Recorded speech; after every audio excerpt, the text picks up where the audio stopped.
disobedience. Law never made men more just, and, by means of their respect for it, even the well-disposed are daily made the agents of injustice. A common and natural result of an undue respect for law is that you may see a file of soldiers, colonel, captain, privates and all, marching in admirable order over hills to the wars, against their wills, indeed, against their common sense and consciences. They have no doubt that it is a damnable business in which they are concerned. They are all peaceably inclined. Now, what are they? Men at all? Or small movable forts at the service of some unscrupulous man in power? The mass of men serve the state thus, not as men mainly, but as machines, with their bodies. They are the standing army. In most cases, there is no free exercise whatever of the judgment or of the moral sense, but they put themselves on a level with wood and earth and stones. And wooden men can perhaps be manufactured that will serve the purpose as well. Such people command no more respect than men of straw or a lump of dirt. They have the same sort of worth only as horses and dogs. Yet, such as these are commonly considered good citizens.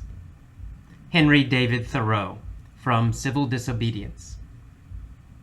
Many of the abominable problems in the world are the result of obedience. In our personal lives, in the media, we cry and moan and blame our leaders for the problems of the world. We shift responsibility to them. But are they solely responsible? What about the thousands and millions who are actually carrying out their orders? These people are the ones actually doing the terrible things that their leaders want done. These people have abandoned their conscience and have abandoned their responsibility. Can such people be considered adult human beings at all? Or are they still children or dogs, dutifully obeying their master parent? Think of the American soldiers currently in Iraq. In the end, it is not George Bush who is pulling the trigger or dropping the bombs or torturing the prisoners. He merely gives the orders, orders which no particular man or woman must follow. For, while they might be discharged or put in prison for refusing an order, no one will be hurt or killed for doing so. Isn't Thoreau correct? Aren't our true heroes the ones who disobey unjust laws? Aren't the true heroes the ones who follow their conscience? Here in America, it is our rebels who are our historical heroes. Those who refuse to support injustice. Martin Luther King, the heroes of the American Revolution, John Brown, Malcolm X, Susan B. Anthony, Vietnam War resistors. In the present, such people are always condemned. They are attacked, called unpatriotic, imprisoned, and vilified. Yet, history is usually kind to such people and harsh to the unjust. In the 1950s, Martin Luther King was vilified as a radical. Today, he is celebrated as a hero, while the authorities he resisted are now viewed as the worst kind of scum. Thoreau, and later Gandhi and Martin Luther King, all believed that individual conscience was more just and powerful than law. All three encouraged people to break unjust laws and to instead have respect for what is good, right, true, and just. Though all three men are now dead, their message is as important today as it was during their lifetime. Thoreau was a great writer, philosopher, poet, and a most practical man. That is, he taught nothing he was not prepared to practice in himself. He was one of the greatest and most moral men America has produced. Mohandas Gandhi. Okay, welcome to the commentary mini-story for the disobedience article. The mini-stories are just silly, funny little stories to help you practice and remember the new vocabulary, some of the new vocabulary from the article, so that you hear these new words in a little bit different way, different sentences, and hopefully this will help you to remember them. Okay, let's get started. Once there was a guy named Luke. Luke was a rebel. The authorities vilified him and said he was an abominable person. But Luke was really an admirable man. He had a good conscience. He always fought for what was good and just. He refused to obey unjust laws. So, the authorities condemned Luke, and they sent Darth Cheney to kill him. Darth Cheney was an unscrupulous man. He tried to kill Luke. He tried to shoot him. He tried to poison him. He tried to stab him. But he always failed. Finally, in the end, they fought each other. Luke won and killed Darth Cheney. Okay, let's do it again one more time, back to the beginning. There was a guy named Luke. What was Luke? Luke was a rebel. So did Luke work for the government? No, he did not. Was Luke fighting the government? Yes, he was. He was a rebel. He was fighting against the government. The authorities vilified him. So, did the authorities say he was a good person? No, of course not. Did the authorities say he was a hero? No, of course not. What did the authorities do? The authorities said he was a terrible person. The authorities said he was an evil person. The authorities vilified him. Who vilified him? Did the private companies vilify him? No. The authorities vilified him. The government vilified him. Okay, what kind of person did they say he was? How did they vilify him? Well, they vilified him by saying he is an abominable person. Was he just a little bit bad? No, the authorities said he was abominable, terrible, very, very bad. The authorities said, Luke is an abominable person. He's a monster. He is horrible. He is evil. He's abominable. Was Luke really an abominable person? No, Luke was not really an abominable person. Luke was an admirable person. Was he a good man? Yes, he was a good man. Should we respect Luke? Should we admire Luke? Yes, of course, we should respect and admire Luke. Why? Because he's an admirable man. Why is he an admirable man? Well, he's admirable because he has a good conscience. Does he try to do what is good? Yes, he always tries to do what is good. Does he do bad things? Does he do evil things? No, Luke has a good conscience. He always thinks about what is right and what is wrong. And he always chooses to do the right thing, the good thing. So Luke has a good conscience, a very good conscience. That's why he's admirable. All right, what kind of things does Luke fight for? What does he want to do? What does he want to help? Well, he always fights for what is good and just. He wants justice. He wants fairness. He wants everyone to be treated very nicely by the government. He wants the government to help everybody, not just the people with power. So he wants justice. He wants to fight for justice. He wants the government to be just. Very good. Will Luke disobey the government? Yes, he disobeys the government. Does he always disobey the government? No, not always. He only disobeys unjust laws. Does he disobey just laws? No, he will follow a good law, but he disobeys unjust laws. He refuses to follow unjust laws. He will not follow bad laws. How does he refuse these laws? Well, he just says no. He won't do what the government tells him to do. He refuses. He says, no, I won't do it. It's a bad law. It's unjust. It hurts people. That's why I refuse. So do the authorities understand Luke? Does the government understand Luke? No, they don't understand him. They condemn him. They say, Luke is terrible. He must die. Luke is condemned. They decide he must die because he's very, very bad. So Luke is condemned by the authorities. When they condemn him, do they want to put him in prison? No, they condemn him to death. They say, Luke must die. So what do? Well, they send Darth Cheney to kill him. What kind of man is Darth Cheney? Is he a good man? No, he's not a good man. Is he a terrible, evil man who loves to hurt people? Well, not really.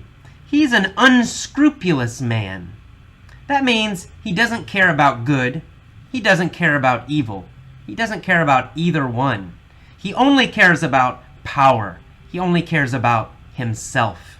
So he's unscrupulous. Is he a selfish man? Yes, he is. He is very selfish. He only cares about himself. Will he do bad things? Yes, he will do bad things. Will he do good things? Well, if it helps him, he will do good things. He's unscrupulous. He doesn't care about good or bad or evil or justice. He just doesn't care. He only cares about himself and power. He's unscrupulous.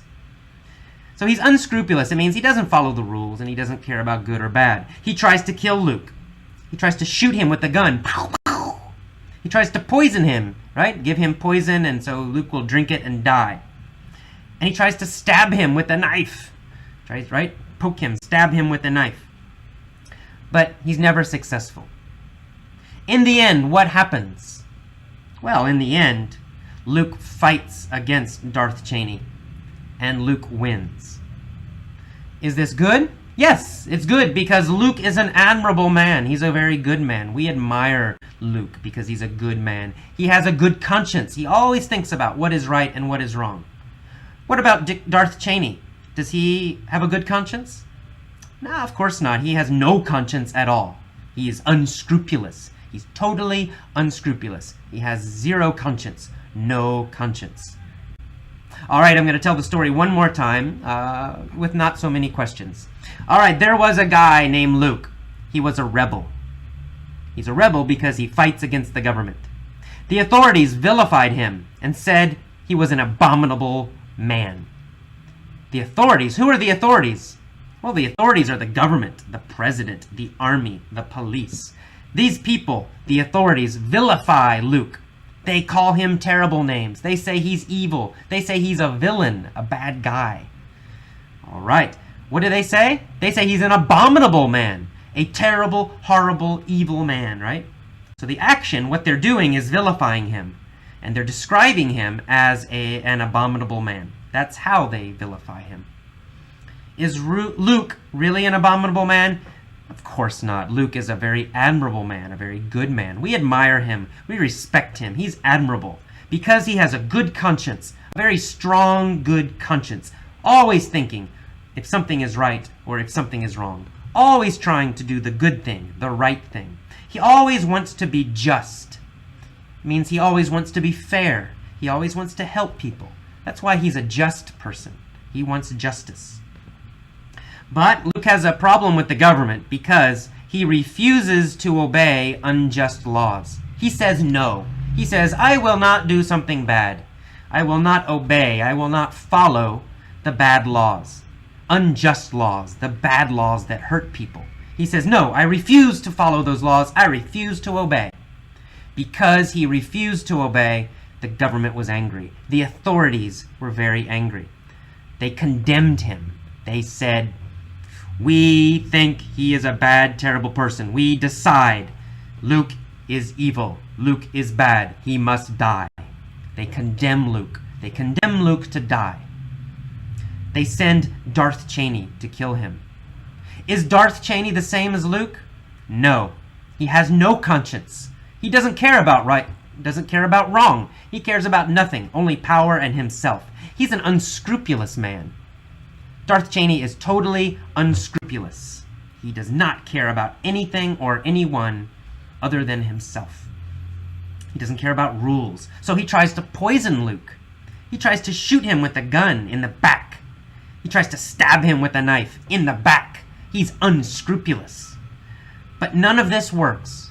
Darth Cheney always fails. And in the end, admirable Luke, admirable, good, just Luke, Luke, who has a great conscience, finally wins. He fights against Darth Cheney, and he wins. Darth Cheney is killed. It's a happy story because Darth Cheney is unscrupulous, but Luke is a rebel and a hero. He's admirable. Okay, that's it. Listen to this story a couple times. It will help you remember some of these words, and it might help you, it will help you use these words more correctly. So if you read the learning guide a few times, you start to understand some of the words. Then you listen to the article, right? You listen to the first article, disobedience. You listen to that many times. You start to understand more. After a few times, you listen to the vocabulary explanation, and now you get a little bit better idea. What is the exact meaning of some of these words? Finally, you listen to the mini story several times, and again, you start to hear these words in a real situation with whole sentences, and you get more of a feeling for how the words are actually used. So all these parts, the learning guide, the article, the vocabulary, and the mini story, they work together. So do all of them, it will help you a lot. And finally, try to write a little bit about this subject in the forums. None of you are doing it, so please try. Okay, I'll see you next time. Good luck with your English learning. Bye-bye. Hello, and welcome to the Effortless English vocabulary for disobedience. Okay, I'm going to talk about the word just. Just is an important word. It's a different meaning than the word just when you say, I just want to go to sleep. In that case, just means only, right? I only want to go to sleep. But in this case, in this article, just means good or fair. It comes from the word justice. Okay, so it means goodness or to be good, fair, correct. That's what just means. All right. A little bit later, I use the first paragraph, Thoreau, in the Thoreau quote, I use the word admirable, or he uses the word admirable. Admirable means should be admired. And admired means to think good things about someone, to think someone is good. So if someone is admirable, it means you should think they are good. Wow, he's a good person. He is an admirable person. All right, I use the phrase against their wills, or against your will, or against his will. Against your will means against your choice. It means you do something, but you don't want to do it. Maybe you must do it, but it's against your will. You don't really want to. All right, we use there's a word here, conscience. Conscience, in this case with a C, S-C-I-E-N-C-E. Your conscience is your feeling for right and wrong. What is right and what is wrong. It's how you decide. If you think, oh no, this is bad, this is good. That's your conscience. If you say, he has a strong conscience, it means he always thinks about what is right and what is wrong. He never wants to hurt people. That's conscience. All right, the end of that first paragraph, you'll see the word unscrupulous. An unscrupulous man in power. Unscrupulous, we use it to describe people usually, maybe a company. And unscrupulous means you don't care about right or wrong. It means you do not have a conscience. You only care about power. That's all you care about. Unscrupulous. All right. The next paragraph, you'll see the phrase the state. The is important here. The state means the country or the nation. All right. In the next sentence, you'll see the phrase standing army. A standing army is a permanent army. It means an army that's always ready. So America has a standing army. It's a professional army. It's not temporary. All right. You'll see the word manufactured in that paragraph. Manufactured means made. The verb to manufacture means to make something. All right. You'll see the phrase lump of dirt. A lump of dirt is a round piece of dirt, like a ball of dirt. A lump is something that's kind of round, a small round thing. We call that a lump. If I hit you on the head with a rock, your head will get a lump on top of it. Okay, next, so that's the end of the quote. Next paragraph, I use the word abominable. I say many of the abominable problems in the world. Abominable means terrible, horrible, really, really bad. Abominable. Obedience, it's an important word for this article. Obedience is a noun. The verb is to obey. Obedience means you do what other people tell you to do, right? You follow other people. You follow your boss, or you follow your parents, or you follow the president. That's obedience. That's the noun. If the action is actually called to obey, right? Obey. All right, the next sentence, I use the word moan. Moan is this sound. Oh, oh. It's a sound you make when you're hurt. If you're hurt, oh, oh. And it also sometimes has the idea of criticizing someone, right? Oh, he's terrible. Oh, she's horrible. She's bad. You're moaning. Okay. I use the word solely in that paragraph. Solely responsible. It means only responsible, right? Solely means only. And at the end of that paragraph, I use the word abandoned. These people have abandoned their conscience. To abandon something means to leave it forever, or to get rid of it. If a mother, abandons her children, she takes her children, she puts them somewhere, and she goes away. She never sees her children again. She has abandoned her children. All right, next page of the learning guide. You'll see the word soldiers. Of course, a soldier is someone in the army, an army man or army woman. Talk about pulling the trigger. The trigger is part of a gun. It's the part you pull. You pull the trigger, that little piece of metal, and then the gun shoots. I use the word torturing. It comes from the verb to torture. To torture is to hurt someone. You try to hurt someone. But it means to hurt someone who has no power.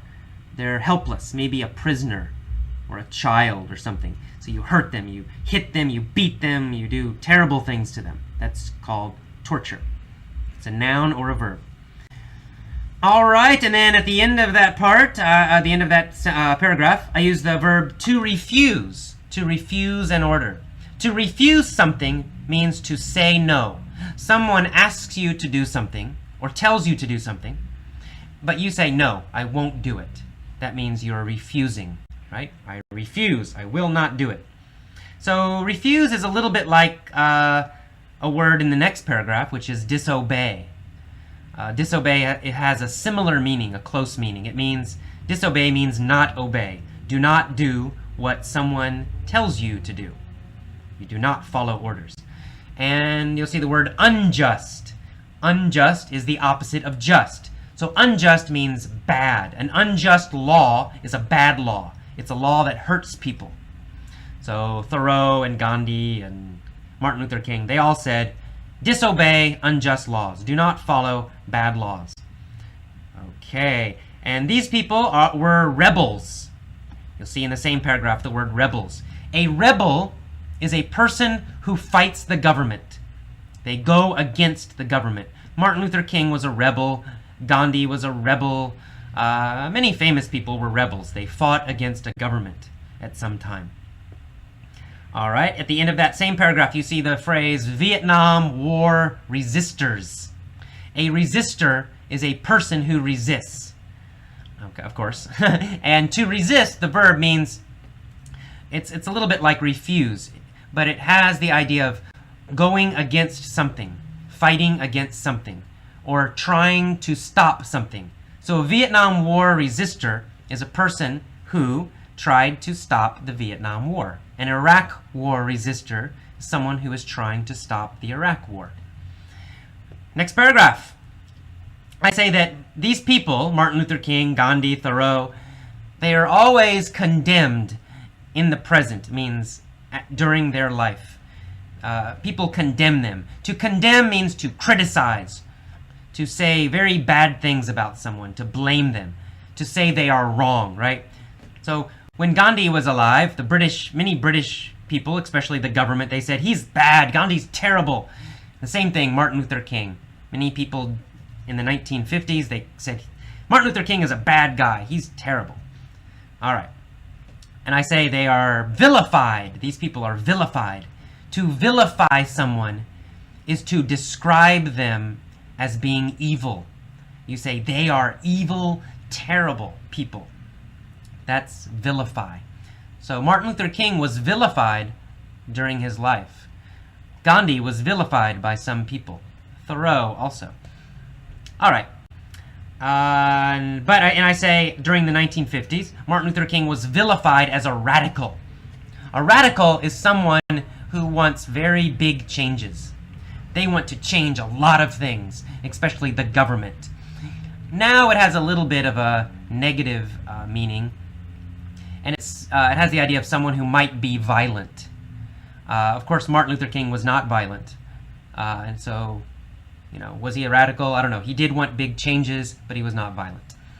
So a radical, someone who wants big changes. All right, and then I say, next paragraph, the authorities he resisted are now viewed as scum. The authorities, you need the or the in front. If those two together usually it means the government. It means people with power, the authorities. And scum is an insult. It's a bad word. Don't call someone a scum unless you hate them.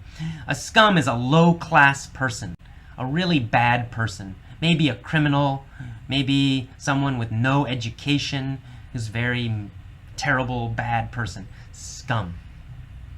All right, and finally the word lifetime means, of course, the time that someone lived. Martin Luther King's lifetime, he lived in the 40s, 50s, 60s.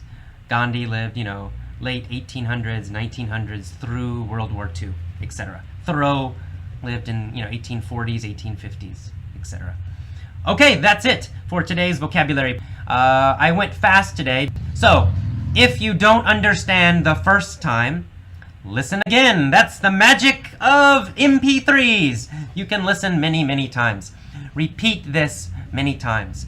The repetition, the repeating will help you a lot. It's easier than trying to memorize and study so hard, right? Just relax and listen again, no problem. If you don't remember, so what? Listen again. It's really easy. Okay, after you finish this a few times, listen to the mini story. That might also help you. Okay, see you next time. Bye-bye.